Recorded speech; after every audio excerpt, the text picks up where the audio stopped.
Hello दोस्तों, नमस्कार। आपके अपने यूट्यूब चैनल एनालिसिस क्लास में स्वागत है। देखिए दोस्तों, आज के इस क्लास में यूजी सेमेस्टर 5 इकोनॉमिक्स ऑनर्स आने की, जिसका मेजर पेपर इकोनॉमिक्स है, सेशन 2022-26 के अंतर्गत अगर आप बीबीएमक्यू से हैं तो आपको मेजर पेपर 9 में पढ़ना है हिस्ट्री ऑफ इकोनॉमिक थॉट, ठीक है। और यही सेम पेपर अगर आप बिना भावे यूनिवर्सिटी से भी हैं तो आपको मेजर पेपर 10 में पढ़ना है, इसलिए दोनों के लिए इंपॉर्टेंट होगा क्योंकि दोनों का सिलेबस सेम है यहाँ पे, ठीक है। अगर आप बीबीएमक्यू से हैं तो आपको मेजर पेपर 9 में पढ़ना है, और वही आप बिना भावे यूनिवर्सिटी के अंतर्गत आते हैं तो आपको यही पेपर मेजर पेपर 10 में पढ़ना है, और दोनों का सिलेबस सेम है, तो ठीक है। तो चलिए, आपको ये यूनिट नंबर 4 का प्रश्न है। हमने टोटल यूनिट 3 कंप्लीट करवा चुके हैं, और ये आपका यूनिट नंबर 4 का दूसरा प्रश्न होगा। यूनिट नंबर 4 में आप लोग को 4 अर्थशास्त्री के बारे में पढ़ना है, जो भारतीय अर्थशास्त्री है, जिनमें से हमने अमर्त्य सेन का आर्थिक विचार को बता चुके हैं। और अगला प्रश्न है महात्मा गांधी के आर्थिक विचार, जो ये प्रश्न आपके एग्जाम के विषय बहुत ही महत्वपूर्ण प्रश्न है। तो हमारा आज का प्रश्न है क्वेश्चन नंबर 13, जो आपके एग्जाम के विषय से बहुत महत्वपूर्ण प्रश्न है। तो महात्मा गांधी के आर्थिक विचारों की व्याख्या कीजिए। लॉन्ग टाइप के प्रश्न में पूछा जा सकता है, इसलिए आपके एग्जाम के विषय इंपॉर्टेंट है। तो चलिए हम आंसर को समझते हैं बिल्कुल सरल शब्दों में, ताकि एग्जाम पेपर में बहुत आसानी से अपने शब्दों में लिख सकते हैं। तो चलिए हम प्रश्न आंसर की ओर चलते हैं। तो सबसे पहले हम महात्मा गांधी के संक्षिप्त परिचय जानेंगे, यानी कि इन्होंने अर्थशास्त्र में क्या क्या योगदान दिए, इनके एक संक्षिप्त में जानते हैं। इसके बाद हम इनके सिद्धांतों को विस्तारपूर्वक हम एक एक करके देखने वाले, ठीक है। तो सबसे पहले महात्मा गांधी न केवल एक भारत की आज़ादी के एक महान नेता थे, बल्कि एक बड़े आर्थिक विचारक भी थे, ठीक है।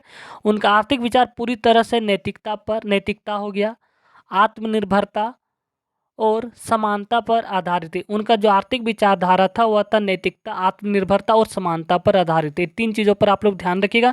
वे क्या मानते थे कि आर्थिक विकास का असली उद्देश्य केवल पैसा कमाना ही नहीं, बल्कि समाज में जो है सभी लोगों का भला होना चाहिए, यानी कि सभी लोगों का समान स्तर होना चाहिए, ठीक है। इनका मानना है महात्मा गांधी जी का।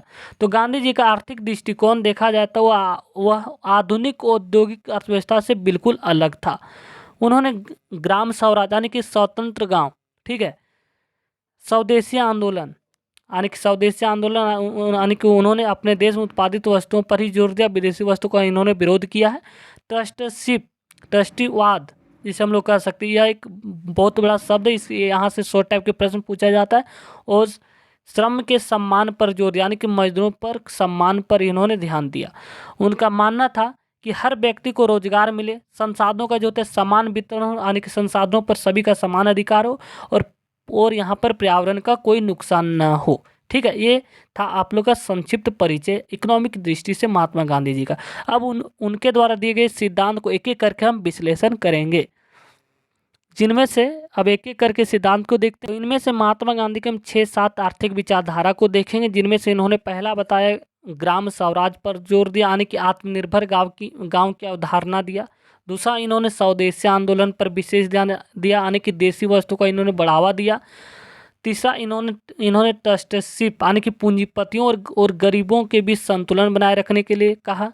चौथा है कि मशीनों और उन्होंने बड़े उद्योगों का विरोध किया, क्योंकि इससे लोग बेरोजगार हो जाएंगे। पांचवा, इन्होंने बताया कि श्रम का सम्मान यानी कि लेबर का सम्मान और समानता होनी चाहिए। अब एक एक करके इन पांचों बिंदुओं पर हम स्पष्ट करेंगे, विश्लेषण करेंगे एक एक करके, ठीक है। सबसे पहले हम देखेंगे कि ग्राम स्वराज शब्द यहाँ पर क्या है और इन्होंने इसकी महत्व क्यों दी है, ठीक है। आइए हम एक एक करके देखते हैं। जैसे कि आप यहाँ पर देख सकते हैं, पहला है पॉइंट ग्राम स्वराज यानी कि आत्मनिर्भर गांव की अवधारणा। इसका उद्देश्य क्या था महात्मा गांधी जी का? तो गांधी जी का सबसे महत्वपूर्ण आर्थिक विचार था कि ग्राम स्वराज यानी कि आत्मनिर्भर गांव। उनका मानना था कि अगर भारत के गांव मजबूत होंगे तो पूरा देश आर्थिक रूप से मजबूत होगा। इन्होंने विशेषकर गांवों को फोकस किया, अगर गांव मजबूत होगा तो देश मजबूत होगा। ये मानना है महात्मा गांधी जी की आर्थिक विचारधारा में, इसलिए इन्होंने आत्मनिर्भर गांव बनाने पर ध्यान दिया। और अब देखेंगे इन ग्राम स्वराज की क्या मुख्य विशेषताएं हैं, इसका उद्देश्य क्या था ग्राम स्वराज का, ठीक है। तो गांवों को आत्मनिर्भर बनाना पहला उद्देश्य था, यानी कि गांव के लोग अपनी ज़रूरत की चीज़ें खुद बनाएंगे, जैसे कपड़े हो गया, अनाज, तेल और छोटे उद्योग के रूप में। दूसरा, इन्होंने बताया कि स्थानीय उत्पादन को बढ़ावा देना, यानी कि उद्योग की जगह हाथ से बने उत्पाद, ठीक है, हैंडमेड गुड्स को प्राथमिकता दी, यानी कि हाथ से बने वस्तुओं पर इन्होंने विशेष यानी कि इसको प्राथमिकता दिया। दूसरा है। तीसरा, इन्होंने शहरीकरण का विरोध किया है, यानी कि गांधी जी मानते थे कि बड़े बड़े शहर गरीबों का शोषण करते हैं, शहरी लोग, और असमानता को बढ़ाते हैं।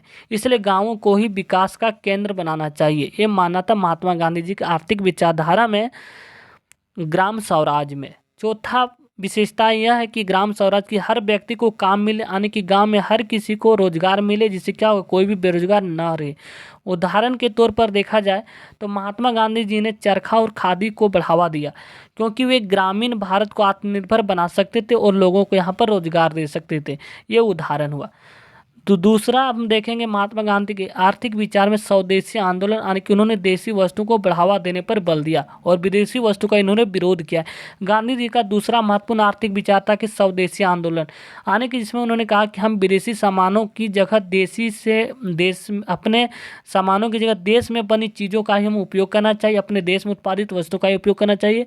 और इस स्वदेशी आंदोलन का मुख्य सिद्धांत क्या था, इस चीज़ को हम देखते हैं। पहला था इसका सिद्धांत कि विदेशी सामान का बहिष्कार करना, यानी कि जो ब्रिटिश कपड़े और अन्य विदेशी वस्तुओं का उपयोग न करना।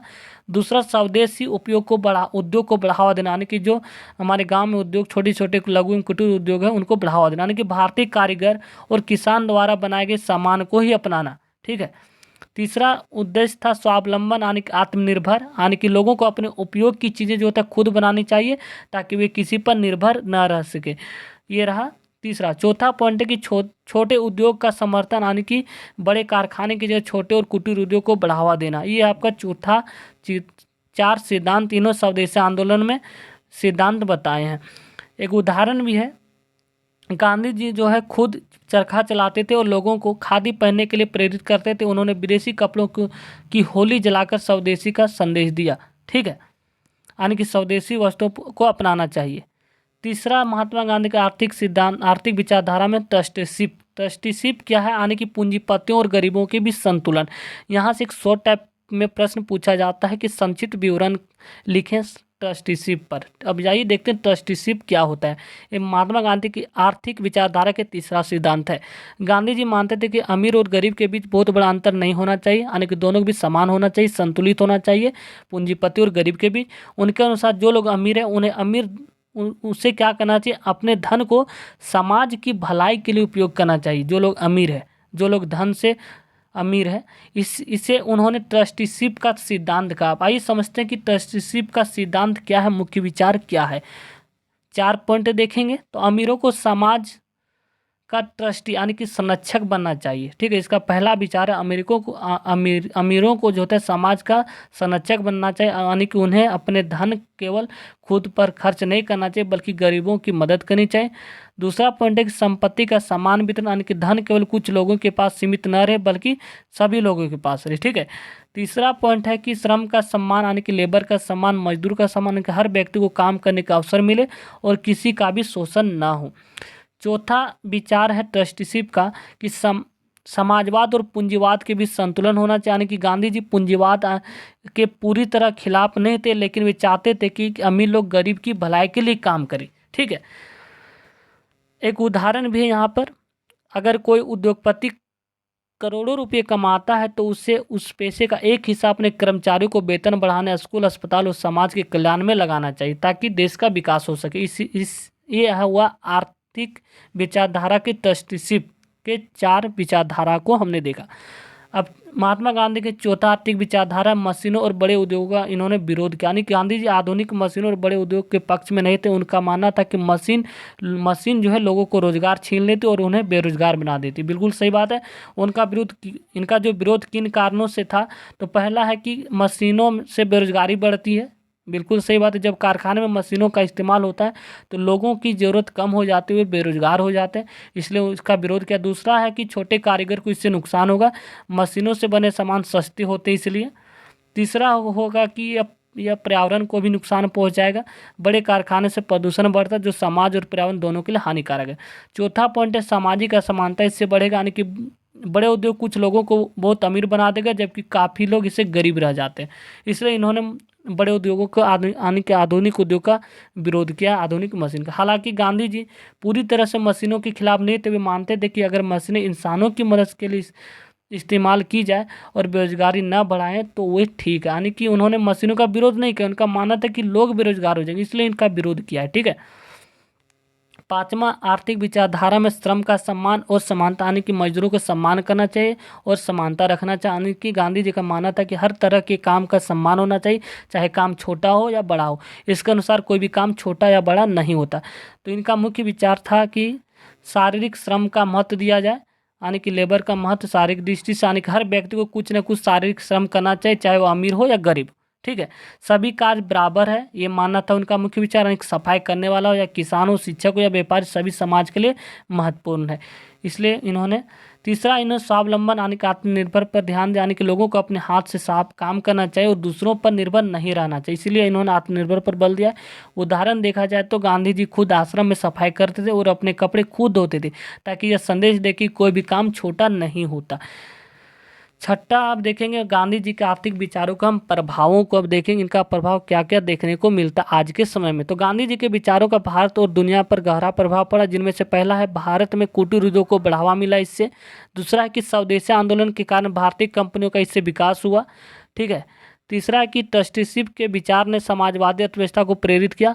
चौथा पॉइंट है कि गाँवों के विकास पर सरकार ने ध्यान देना शुरू किया। आइए अब इसके कंक्लूजन को देखते हैं। इस प्रकार हमने महात्मा गांधी के आर्थिक विचारों धाराओं को लगभग 5 से 6 पॉइंट के माध्यम से देखा और हर पॉइंट को हमने विश्लेषण करने का प्रयास किया और उम्मीद करता आप लोग इन सभी बिंदुओं को समझ गए होंगे। आइए अब हम कंक्लूजन यानी कि निष्कर्ष को समझते हैं। निष्कर्ष क्या है? तो महात्मा गांधी का आर्थिक दृष्टिकोण नैतिकता, समानता और आत्मनिर्भरता पर आधारित था। ठीक है, वे चाहते थे कि भारत के गाँव आत्मनिर्भर बने, लोग जो होता है स्वदेशी वस्तुओं का उपयोग करें। ठीक है, अपने देश में उत्पादित वस्तुओं का उपयोग करें, विदेशी वस्तुओं का विरोध करें और अमीर गरीब के बीच जो समानता हो और हर व्यक्ति में सम्मानजनक रोजगार मिले। अब संक्षेप में आर्थिक विचार को हम देखते हैं, एक बार फिर से रिवीजन हो जाएगा यहाँ पे। सबसे पहले उन्होंने ग्राम स्वराज पर विशेष ध्यान दिया, यानी कि गाँव को आत्मनिर्भर बनाने के लिए। दूसरा, इन्होंने स्वदेशी आंदोलन चलाया, यानी कि विदेशी वस्तुओं का बहिष्कार किया और देशी उत्पादों को उन्होंने बढ़ावा दिया। तीसरा, इन्होंने सिद्धांत था इसका आर्थिक विचारधारा में ट्रस्टीशिप, यानी कि अमीरों को जो होता है समाज के लिए काम करना चाहिए। चौथा, इन्होंने बड़े उद्योग मशीनों का विरोध किया क्योंकि लोग बेरोजगार को बढ़ाते हैं। पाँचवा, श्रम का सम्मान, यानी कि लेबर का सम्मान होना चाहिए, यानी कि हर व्यक्ति काम को समान रूप से देखा जाना चाहिए। ठीक है, आइए अब इसके कुछ गांधी जी का जो आर्थिक दृष्टिकोण केवल पैसा कमाने पर केंद्रित नहीं था, बल्कि यह मानवता, नैतिकता और समाज के समग्र विकास पर आधारित है। इस प्रकार हमने कंक्लूजन और आखिरी में इसके संक्षेप में इनके दिए गए सिद्धांत को देख के उम्मीद करता आप लोग हर चीज़ को बारीकी से समझ गए होंगे। थैंक यू गाइज, मिलते हैं नेक्स्ट वीडियो में। धन्यवाद।